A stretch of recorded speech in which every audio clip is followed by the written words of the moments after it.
Film industry में अगर कपूर खानदान की बात करें तो कपूर खानदान के वारिसों ने अपनी अलग अलग छाप छोड़ी है। बताना चाहेंगे कि हिंदी सिनेमा जगत के इतिहास में कई सारे ऐसे कपूर खानदान के वारिस आए हैं जिन्होंने अपना अलग योगदान दिया है और उन्हीं में से एक हैं शशि कपूर। इन्हें कैसे भूला जा सकता है। फिल्म इंडस्ट्री में शशि कपूर ने अपने अभिनय और अंदाज से लोगों को दीवाना बना दिया था। 70 के दशक में उन पर फिदा होने वाली लड़कियों की कोई कमी नहीं थी, यहां तक कि वे खुद बॉलीवुड इंडस्ट्री की एक्ट्रेस का भी क्रश थे। राजेश खन्ना का जादू जहां 70 के दशक में सब पर सिर चढ़कर बोल रहा था, तो उसी के साथ लोगों के दिलों में इस चार्मिंग और हैंडसम एक्टर के लिए भी बेशुमार मोहब्बत थी। शशि कपूर की बात करें तो उनका जन्म 18 मार्च 1938 को कोलकाता में हुआ था और सबसे पहले इनका नाम बलबीर राज कपूर था। कपूर खानदान में जन्मे शशि कपूर ने अपने शानदार फिल्मी सफर के दौरान खूब लोकप्रियता बटोरी और हैंडसम और चार्मिंग एक्टर के तौर पर इन्होंने खूब नाम कमाया। यह कपूर खानदान के पहले ऐसे वारिस थे जिन्होंने एक विदेशी महिला के साथ शादी की थी जिनका नाम था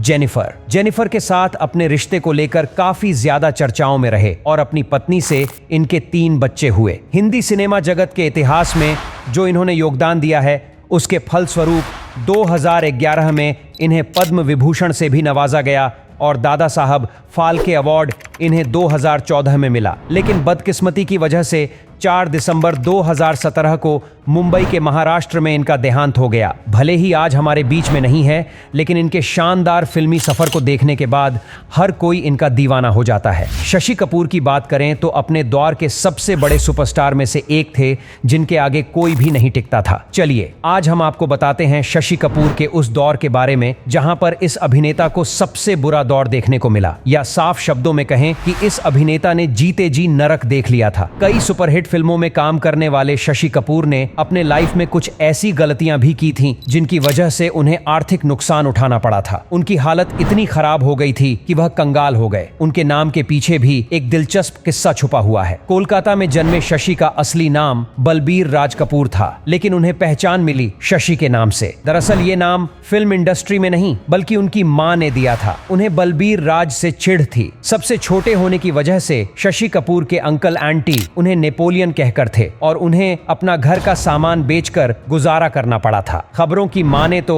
60 के दशक में उन्हें फिल्मों में काम मिलना लगभग बंद हो गया था। इस बात का खुलासा खुद उनके बेटे कुणाल कपूर ने एक इंटरव्यू के दौरान किया था। कुणाल ने बताया था कि पापा को 60 के दशक में फिल्मों में काम मिलना बंद हो गया था, जिसकी वजह से पैसों की काफी तंगी होने लगी थी। पापा ने अपनी पसंदीदा स्पोर्ट्स कार तक बेच दी थी और मम्मी जेनिफर को भी रुपयों के लिए अपना सामान बेचना पड़ा था। आपकी जानकारी के लिए बताना चाहेंगे कि उस वक्त शशि कपूर की ऐसी हालत हो गई थी कि इंडस्ट्री की टॉप एक्ट्रेसेस भी उनके साथ काम करने को तैयार नहीं थी। ऐसे में नंदा ने उनका साथ दिया और दोनों ने साथ में फिल्म जब फूल खिले की जो बड़ी हिट साबित हुई। हालांकि इनके बुलाया करते थे जो बिल्कुल पसंद नहीं करते थे। शशि कपूर की पढ़ाई डॉन बॉस्को स्कूल में हुई। यहाँ वह फेमस क्रिकेटर फारूक इंजीनियर के साथ क्लास में एक बेंच पर बैठे थे। शशि कपूर ने एक इंटरव्यू में बताया था कि वह पढ़ाई में अच्छे नहीं थे। उन्होंने खुद को मैट्रिक फेल बताते हुए कहा था कि पास न होने पर पिता ने उन्हें डांटा नहीं था बल्कि फिर से एग्जाम में बैठने को कहा। तब शशि ने अपने पिता को कहा कि मैं कैंटीन में बैठकर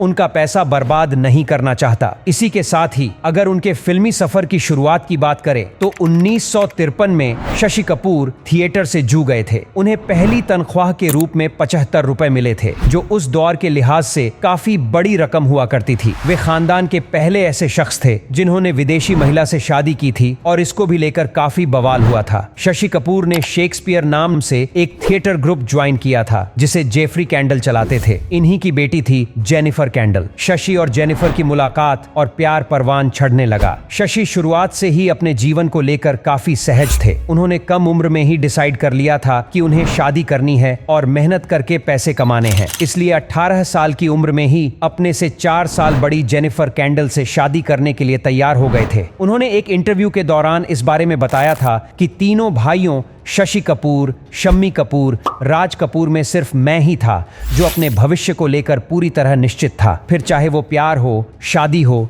या एक्टिंग। जब मैंने जेनिफर को देखा तो मैं सिर्फ 18 साल का था। मेरे माता पिता ने कहा, हे भगवान, अपनी उम्र तो देखो। मैंने कहा, ठीक है, मैं इंतजार करूंगा। मैंने 2 साल इंतजार किया। पेरेंट्स ने फिर पूछा, क्या तुम अब भी उसके साथ शादी करना चाहते हो? मैंने फिर हाँ कहा। हालांकि शशि कपूर ने फिल्मों में डेब्यू के बारे में बातचीत करते हुए कहा था कि मुझे फिल्मों में काम अपने परिवार के रसूख के चलते नहीं मिला, बल्कि मैं तो फिल्मों में आया ताकि मेरे परिवार का गुजारा चल सके। 1959 में मेरा एक बेटा भी हो चुका था। 1960 तक मुझे महसूस होने लगा कि मुझे और पैसे कमाना चाहिए, और मैं जब फिल्मों में आया तो स्टार बनने के वास्ते नहीं, सिर्फ जॉब करना चाहता था। बस अपना काम करो, बेहतर एक्टिंग करो और भूल जाओ। और मैंने थिएटर को अलविदा कहा। दोस्तों, यह थी शशि कपूर की कहानी। अपने दौर के सबसे हैंडसम, चार्मिंग एक्टर हुआ करते थे और उस दौर के सबसे बड़े अभिनेताओं में से एक भी माने जाते थे। लेकिन किस हिसाब से अपनी कुछ गलतियों के कारण इन्हें तंगी जैसी हालात से भी गुजरना पड़ा। शशि कपूर ने फिल्मों में काम करने के साथ ही कुछ फिल्मों को प्रोड्यूस भी किया था। इन्हीं में से एक फिल्म थी अजूबा, जो साल 1991 में आई थी। इस फिल्म के डायरेक्टर और प्रोड्यूसर दोनों ही शशि कपूर थे। उस वक्त यह फिल्म 8 करोड़ में बनी थी, जिसमें अमिताभ बच्चन, आर्शी कपूर, डिम्पल कपाइया, सोनम लीड रोल में थे। फिल्म सुपर फ्लॉप रही। इस फिल्म में शशि कपूर को करीब 3.5 करोड़ का घाटा उठाना पड़ा। इस नुकसान की भरपाई उन्होंने अपनी कुछ प्रॉपर्टी बेचकर की थी। हालांकि आपको इस बात की जानकारी देना चाहेंगे कि शशि कपूर को आखिरी बार साल 1998 में आई फिल्म साइड स्ट्रीट में देखा गया था, जिसमें उनके साथ शबाना आजमी लीड रोल में दिखाई दी थी। इसके बाद वो धीरे धीरे लाइमलाइट से दूर होते चले गए और 4 दिसंबर 2017 को शशि कपूर ने इस दुनिया को अलविदा कह दिया। दोस्तों, यह थे कपूर खानदान के ऐसे वारिस जिन्होंने खूब लोकप्रियता बटोरी, लेकिन अपनी कुछ गलतियों की वजह से इन्हें भारी नुकसान भी झेलना पड़ा। आज के लिए बस इतना ही। मिलेंगे नेक्स्ट वीडियो में, तब तक के लिए बाय।